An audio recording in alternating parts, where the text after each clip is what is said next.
Welcome to Myra media. నేను మీ కేవీఆర్.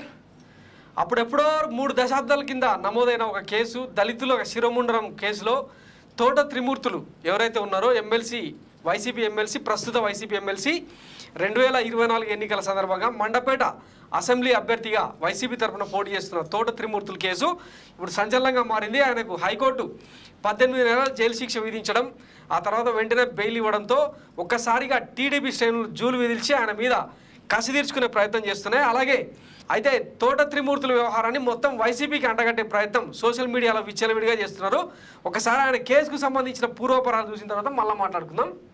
వాస్తవానికి తోట త్రిమూర్తులు కేసుకు సంబంధించి అంటే 1996లో వెలుగు చూసింది. 1996 నాటి శిరోముండడం కేసులో వైసీపీ నేత తోట త్రిమూర్తులకు 18 నెలల జైలు శిక్ష విధిస్తూ విశాఖ కోర్టు సంచలన తీర్పునిచ్చింది. అలాగే 2 లక్షల జరిమానాను విధించింది. ఈ కేసులో 28 ఏళ్ల తర్వాత కోర్టు తీర్పును వెల్లడించింది. తోట త్రిమూర్తులతో పాటు ఈ కేసులో 9 మందిని నిందితులుగా న్యాయస్థానం ప్రకటించింది. 1996 డిసెంబర్ 29న ప్రస్తుత కోనసీమ జిల్లా రామచంద్రాపురం మండలం వెంకటాయపాలెంలో 5గురు దళితులను హింసించి 2కి శిరోముండనం చేసిన ఘటన అప్పట్లో సంచలనం రేపింది. కాగా 1994 ఏపీ ఎన్నికల్లో రామచంద్రాపురం నుండి స్వతంత్ర అభ్యర్థిగా పోటీ చేసి ఎమ్మెల్యేగా గెలిచిన ఆయన 95లో టీడీపీలో చేరారు. 99లో టీడీపీ నుంచి అదే రామచంద్రాపురం నుంచి రెండోసారి ఎమ్మెల్యేగా ఎంపికయ్యారు. అయితే 2019 ఎన్నికల్లో టీడీపీ తరఫున పోటీ చేసిన ఆయన వైసీపీ అభ్యర్థి వేణుగోపాలకృష్ణ చేతిలో ఓటమి పాలయ్యారు. అనంతరం టీడీపీకి రాజీనామా చేసి వైసీపీలో చేరి గవర్నర్ కోటాలో ఎమ్మెల్సీగా నియమితులయ్యారు. ఇప్పుడు తోట త్రిమూర్తులు మండపేట వైసీపీ ఎమ్మెల్సీ అభ్యర్థిగా పోటీ చేస్తున్నారు. సో ఈ కేసుకు వైఎస్ఆర్సీపీకి ఏం సంబంధం? ఆయన గత చరిత్ర, ట్రాక్ రికార్డ్ అంతా టీడీపీలోనే ఉంది. ఒకసారి ఈ లిస్టును కనుక మనం చూసినట్టయితే రామచంద్రాపురం సంబంధించి 1994లో ఇండిపెండెంట్గా, 99లో తెలుగుదేశం పార్టీ అభ్యర్థిగా 2 సార్లు విజయం సాధించారు. ఆ తర్వాత 2012 కాంగ్రెస్ పార్టీ తరఫున, 2014లో మళ్ళీ తెలుగుదేశం తరఫున ఆయన గెలిచారనమాట.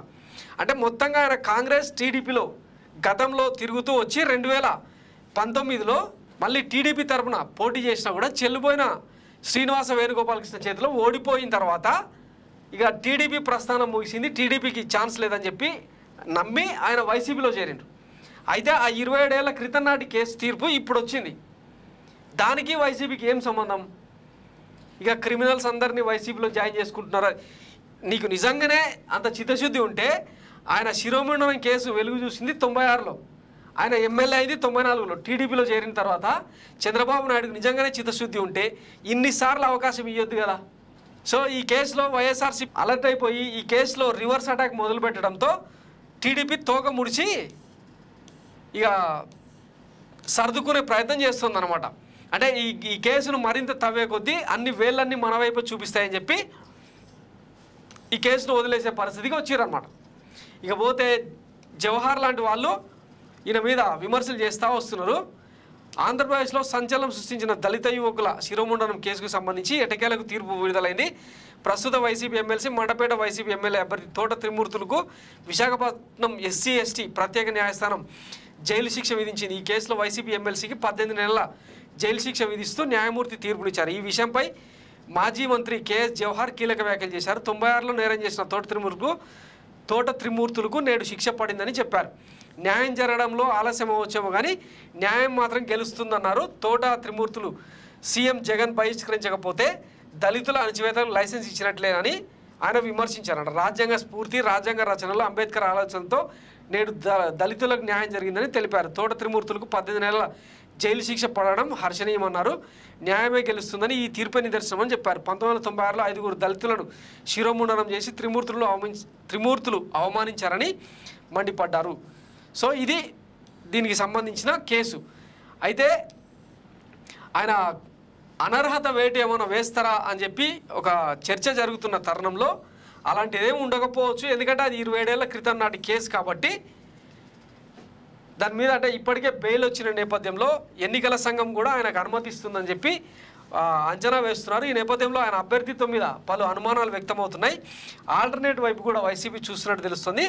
ఏదైనా వైఎస్ జగన్మోహన్ రెడ్డి తనను నమ్ముకొని వచ్చిన వాళ్ళకు ఎట్టి పరిస్థితుల్లో అన్యాయం చేయరని అనడానికి తోట త్రిమూర్తులు ఒక బెస్ట్ ఎగ్జాంపుల్ అనమాట. సరే గతంలో ఆయన కేసులు ఏమైనా ఉండని కాక ఆయన వైఎస్ఆర్సీపీలోకి వచ్చిన వెంటనే గవర్నర్ కోటాలో ఎమ్మెల్సీ పదవిని ఇచ్చిరు. ఇప్పుడు మండపేట అసెంబ్లీ టికెట్ కూడా ఇచ్చిరు. అయితే ఈ కోర్టు కేసు ఏమైనా ఆయనకు నెగిటివ్ అవుతుందా అన్నది చూసుకున్న తర్వాత టికెట్ అంటే బీఫామ్ ఇవ్వాలా వద్దా అన్నది ఆ పార్టీ డిసైడ్ చేసుకుంటుంది. సో ఇక ఎట్లాగూ ఈ పచ్చమంద ఫేక్ బతుకులు, ఫేక్ రాతలు, ఫేక్ సర్వేలతో నిర్మితమైన చంద్రబాబు పార్టీ ఇక ఈ బట్టగాల్చి మీదేసే కార్యక్రమాలు ఎప్పటిలాగే చేస్తుండడం విశేషం అనమాట. ఇందులో పెద్దగా ఆశ్చర్యపోవడానికి ఏం లేదు కాబట్టి లైట్ తీసుకోండి. ఎందుకంటే ఆయన పార్టీ అభ్యర్థులు చాలామందిని మొత్తం స్క్రూటినీ చేస్తే వందల మంది, పదుల సంఖ్యలో క్రిమినల్ రికార్డ్స్ ఉంటాయి. ఇక లంచాలు, కబ్జాలు, బ్యాంకులకు కన్నాలేసిన, బ్యాంకులను మోసం చేసిన కేసులు చాలా ఉన్నాయన్నమాట. ఓ సుజనా చౌదరి, ఓ సీఎం రమేష్ ఇట్లాంటి వాళ్ళని తీసుకుంటే పెద్ద పెద్ద ఆంధ్ర విజయమాలయాలు చాలామంది ఉన్నారనమాట. సో ఇవన్నీ అదేదో సామెత చెప్తారు కదా, గురువింద సామెత లాగా ఉంటుంది అనమాట ఈయనది. సో లైట్ తీసుకోండి. Thanks for watching Mara media. నేను మీ కేవీఆర్. Thank you.